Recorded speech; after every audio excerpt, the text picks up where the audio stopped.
and Paige. This week we are going to be giving you guys stories of our own personal experiences, and it's stories that we haven't heard of each other, so we'll be reacting in real time too. So you'll be surprised, I'll be surprised, she'll be surprised. So it all works out. It's a surprise party. So I'm gonna start with mine. This week is not just my story, but also my husband's. So if you know my husband at all, it's to know that he is a believer, but he is also a very much leave it aloner.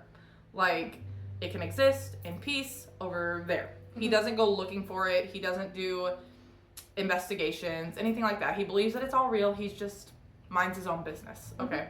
So this happened on my sister's birthday. It was her actual birthday on the date. And we went out to dinner. And we came home. And he was getting ready to go to bed, and I was like, I'm gonna stay up later, because I stay up late, you know. Oh yeah, you're like, a night owl. I'm a night owl. He was going to bed. He had to get up early the next morning. And so he was in bed for maybe an hour, and I was still on the couch watching TV. And all of a sudden he comes out of the bedroom, and that expression, like, you look like you just saw a ghost, applied. Like, he was... And that says a lot for Eddie, because he... Yeah, and so he comes out, and he's like looking at me, and I was like... He's not fazed by anything. No, so. And I said, what happened? What's wrong? And he was like, well, I had just dozed off to sleep and something woke me up. And he said, and when I woke up, I saw this light, a ball of light. And he said it was like the size of maybe a softball. And he said it went from one side of the room out the window. Like, it crossed the whole room and then left out the window. And he said the whole time it was happening, he couldn't move. Like, he was frozen, could not move. And he said he just had to, like, watch it go by. And so I was like, I don't know, because our house was not haunted at the time. We didn't live in a haunted house. Nothing had ever happened like that before there. I hadn't done any mischief. I hadn't opened, you know, it was like out of the blue, completely out of the blue. So fast forward maybe 2 weeks, 3 weeks, and out of the corner of my eye, I see what I thought looked like a man walk out of the bedroom into the bathroom that were right next to each other. And again, Eddie had went to bed and I was still awake. And so I literally was like, Eddie, I called his name because I thought he was going to the bathroom. I thought he had come out of the bedroom and was going to the bathroom. And so I got up to look and he wasn't there. Nobody was there. But I was wide awake. I hadn't, like, my lights were on. I was awake. I was watching probably Vampire Diaries or something. You know what I mean? Like, I was like You were locked in. Fully aware. Yeah. And so I told him about the next day, and I was like, did you get up? Did you go to the bathroom? And he was like, no. And so that was the last that happened of it, though, those two occurrences. And we were like, okay, well, that was weird, but the house isn't haunted. We don't really know. Fast forward to 6 months later, we get a call that my uncle had passed away. And we were like, oh, it was his neighbor had gotten a hold of us, right? And it turns out that my uncle had passed away 6 months prior.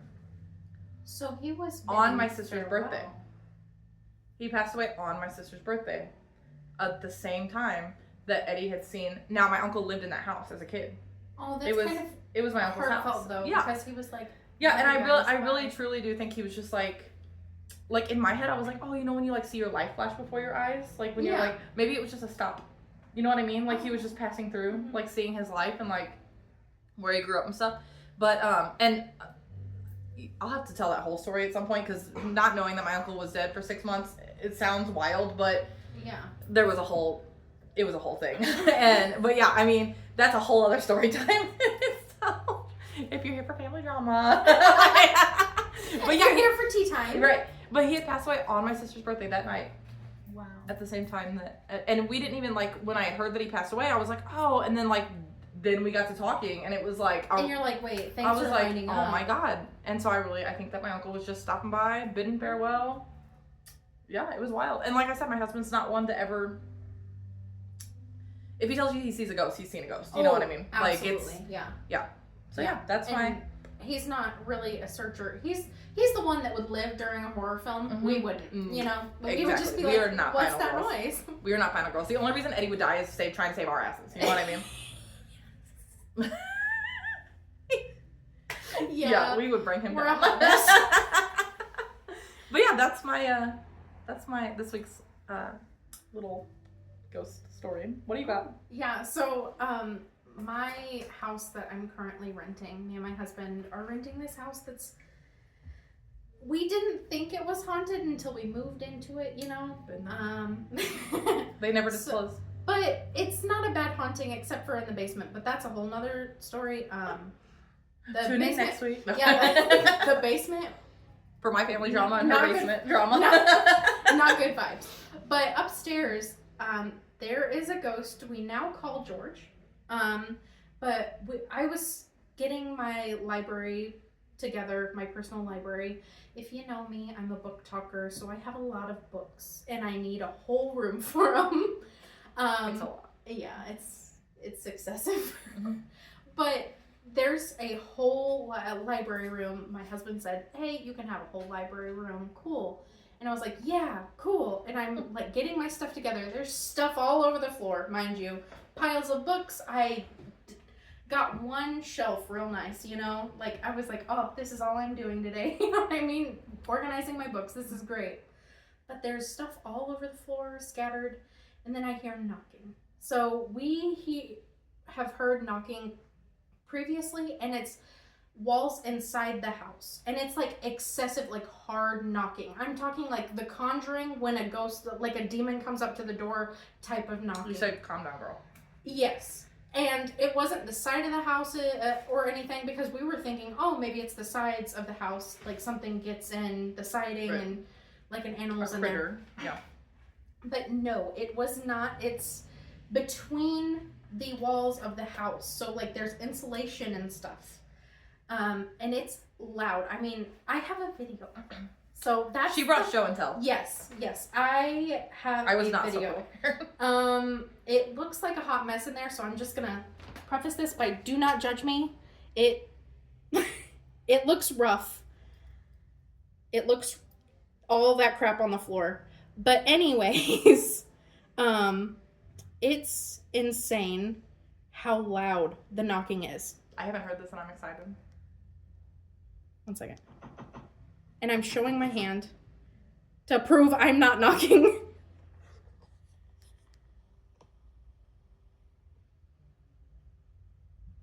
Showing my hands, both of them.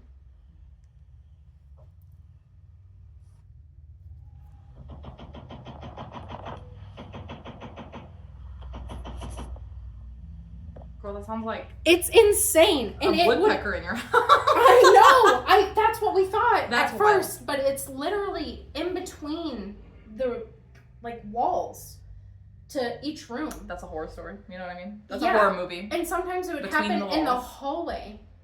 And I was like, what? the Between the fuck? halls and sometimes in the hallway. Yeah. Between the walls and sometimes in the hallway. That's true. But I wish it was loud. Every time it's like boom, boom, boom. And we thought it was like a woodpecker or something silly trying to get into our siding. Just a silly, goofy little guy. But then when that happened, I was like, I would touch the wall and it was not the outside wall. It was the inner wall in between the rooms. And then we would hear like steps on this, like we have a creaky board in our hallway, like a couple of them, and you'll hear like footsteps. And then the creaks of the board. Mm-hmm. I had a house like that one. Yes, and so me and my husband are sitting there watching TV, and we're like, oh, this is great, this is good, you know, and we're pretty quiet, and then you hear doom, doom, doom, and we're like, and so now we're just like, sup, George, how you doing? Like, George is chill, it's fine. Yeah, he's the house ghost, yeah. You know? Everybody needs one, I feel. Exactly. Like, I feel like I haven't lived in a haunted house in a while, and I just keep having to bring ghosts into my house. Oh, yeah. You know what I mean? It gets lonely without Yeah, him. well, he's a vibe, honestly. The one downstairs is not. Yeah, more on him later. Yeah, he's a little scary. He's scary. He's really scary. So yeah, that was our little ghost tidbits. Next week we are going to be doing a little ghost investigation on our new haunted doll that we got. And we're so excited to show you her. Her name is Penelope. So tune in next week. We're going to do a little ghost hunting with her with the REM pod, EMF detectors, cat balls, everything, the whole shebang. Oh, so yeah. she'll be right here with And us hanging she's out. from the 1800s, and she has real human hair. She does. So she does. In fact, she is a whole vibe. Mhm. So yeah, tune in next week. We will post same time every week, Thursday nights after we go live on our Facebook page. It's called the Curio if you want to tune in there. Thanks, guys. bye.